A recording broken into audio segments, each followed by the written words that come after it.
que tu es content de faire cet événement? Oui, ça fait 7 ans qu'on essaie de trouver une date Alors, pour le faire. Mais à chaque fois, j'ai jamais eu le temps. J'avais fait le premier hip-hop Move live.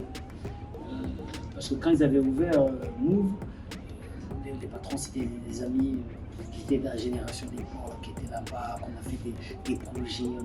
Là, par exemple, on est sur des projets graphes à Marseille. On a fait plein de trucs ensemble. Et chaque fois, quand ils sont venus avec cette idée hip-hop symphonique, j'ai dit, mais ça déchire de pouvoir faire ça. En plus, avec l'auditorium, c'est un truc de malade. Mais à un moment donné, ma carrière a pris une ascension qui a été compliquée, même pour ma femme, de trouver un timing pour leur dire bonjour. Et du coup, on a essayé de trouver un peu de timing. Et là, j'ai intentionnellement un peu freiné un peu l'année dernière. Cette année, pas de tournée. J'ai fait que 5 concerts, même si c'est pas des petits concerts, c'est des gros concerts. Mais je voulais un peu poser et pouvoir avoir le temps de pouvoir venir le faire dans cette année. Voilà. C'est un peu l'histoire. Et du coup, qu'est-ce que ça représente pour toi Ben, j'adore ce côté mélange de genres, de pouvoir. Tu sais, moi j'ai grandi à l'époque quand on a commencé avec mon groupe de psychiatres, on samplait du classique. Ça veut dire la base de ce que nous on samplait. Les anciens, ils samplaient le vieux funk. Ils samplaient des morceaux de funk de l'époque, ils prenaient des petites boucles, des rythmiques et tout ça.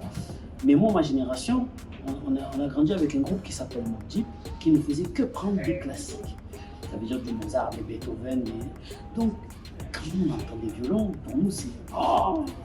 Et là, par exemple, les gens ne me voyaient pas, j'avais des trucs. J'entendais les violons, j'entendais la rythmique passer par taper dessus, nous, ça nous met des frissons. On est trop contents. Ça déchire. Ça déchire. Pour les émotions, ça déchire. Est-ce que c'est ta première expérience avec un orchestre? Parce que j'ai l'impression que, en tout cas, quand on a vu la répétition, ça semblait assez naturel pour toi, justement. Tu savais parfaitement où tu voulais aller dans la direction artistique. C'est pas la première fois. La première fois que j'ai eu un orchestre derrière moi, c'était à l'époque, on avait sorti avec le C4 une compil qui s'appelait, quand on était dans la compil de la Kenaton, qui s'appelait Comme un aimant. Et toute la production de cet album était avec un chef d'orchestre qui s'appelle Bruno Coulet, qui a fait plein de films, qui a fait des BO de films avec justement avec un orchestre. Et nous, on s'était retrouvés, j'avais 17-18 ans, à faire un morceau avec un orchestre derrière, choqué, avec les violons, tout choqué. Bonjour, Wassim de Médiation. Salut. J'ai une question, vu ton parcours et la longévité. L'univers que tu as au fil de ta carrière, est-ce que c'est un croisement finalement qui était obligé, inéluctable, Ouais. mais avec justement la symphonie, tu vois? Je pense qu'on a arrivé, peut-être, je peux peut-être faire partie de ces mecs qui ont amené ça, mais c'était pas fait exprès, c'était juste parce que j'étais sincère, mais on a arrivé où aujourd'hui, le rap c'est trop gros, et parce que justement nous on se mélange. On a mélangé depuis des années, regarde, la base, on a commencé à sampler. Donc on sample des trucs qui viennent à droite, à gauche pour pouvoir faire notre musique, on se débrouille, on prend à droite, à gauche, tac tac, et on fait un son avec. Et aujourd'hui c'est tellement gros qu'on est obligé de pouvoir, parce qu'il y a des gens qui aiment plus le rap comme ci, d'autres qui aiment plus le rap comme ça.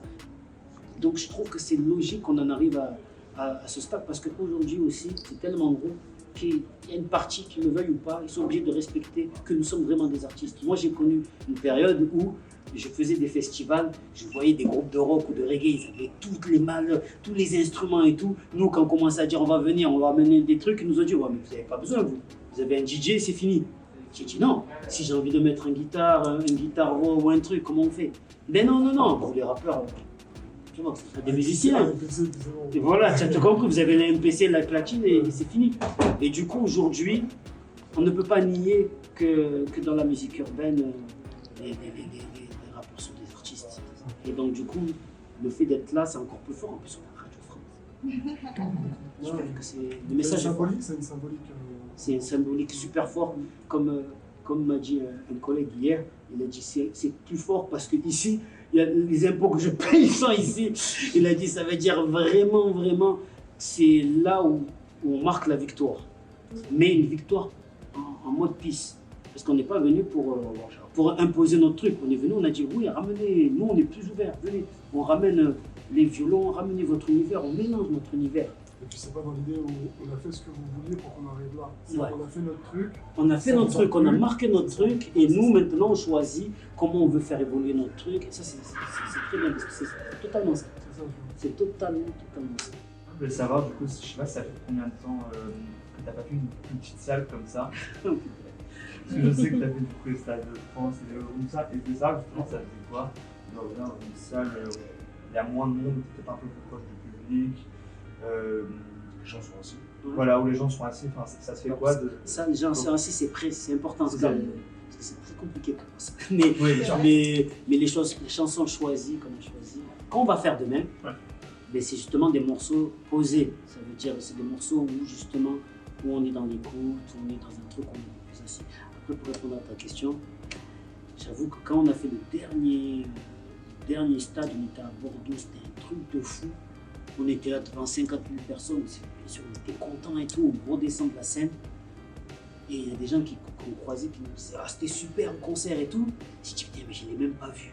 Parce que tellement il y a du monde, et du coup je me suis dit ça tue, mais j'ai pas la connexion, donc j'en ai besoin. Et du coup, le fait de pouvoir faire ça, ou repartir en Zénith, ou même, il y a des petites salles qu'on va faire, quoi, des autres salles qu'on va faire, mais je trouve que c'est important.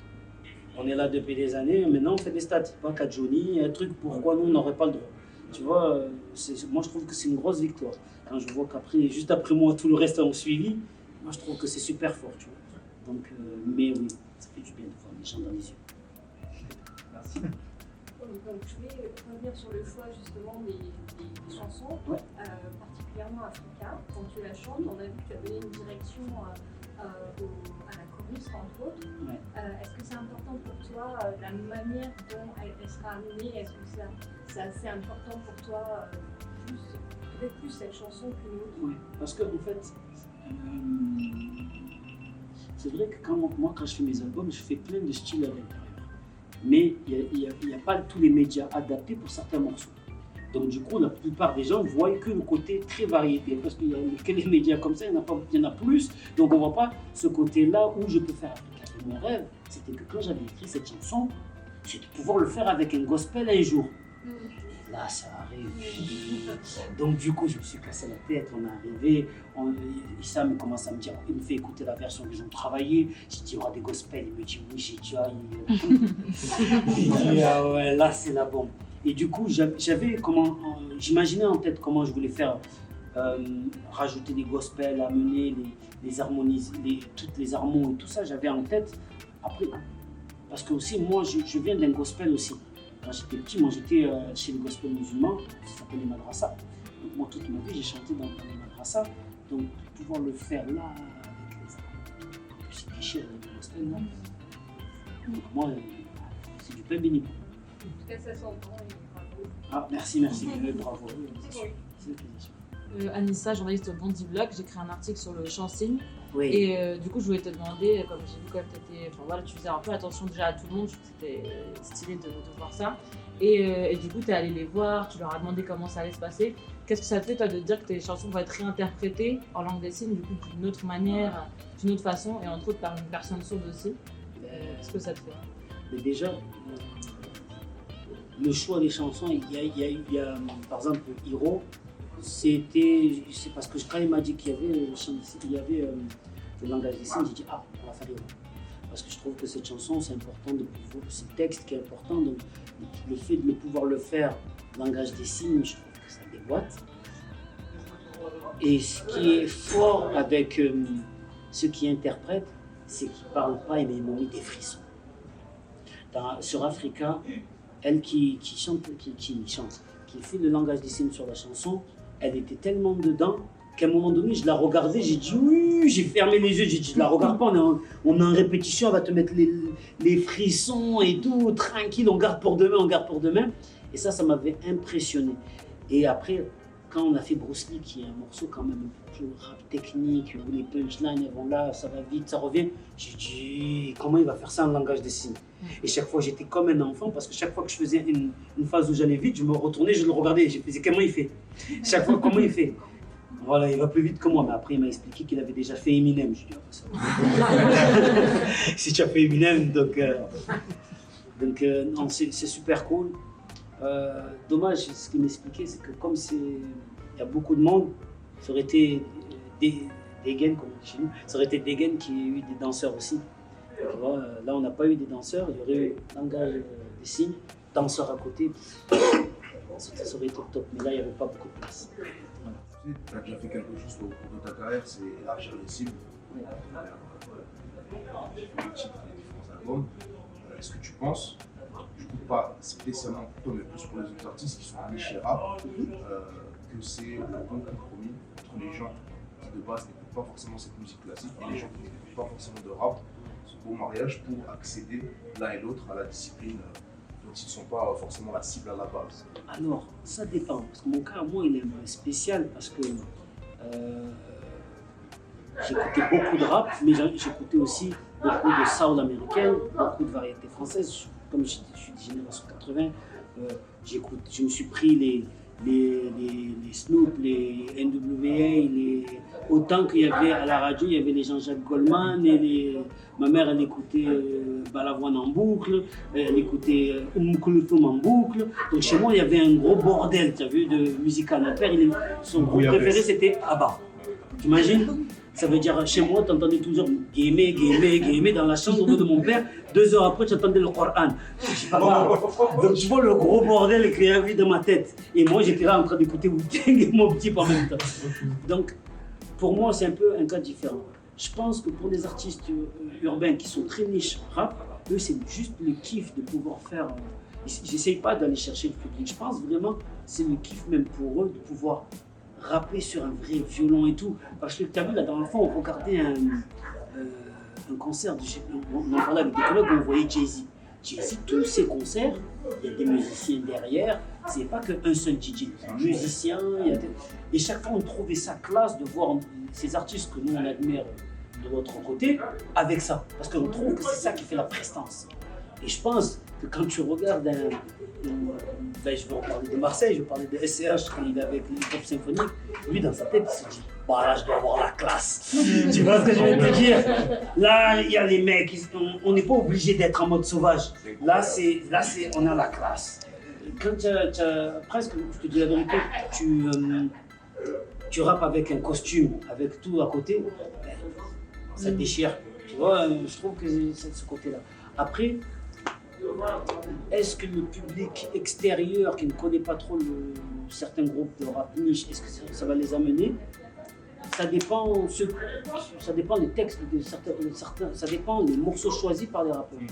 Tu vois, quand par exemple Nino, il y a des gens peut-être qui ont des a priori, mais qui ont vers hip-hop symphonie chanter quelques morceaux, malgré peut-être qu'ils ne sont pas habitués à l'autotune, mais ils ont écouté un peu plus le texte. Et là, du coup, ils ont fait je ne savais pas les tournures de phrases, les trucs. Et c'est là où ça casse un peu les codes. Voilà. Merci beaucoup. Merci à toi. Merci beaucoup. Merci. Merci à vous, ça fait plaisir. Maintenant,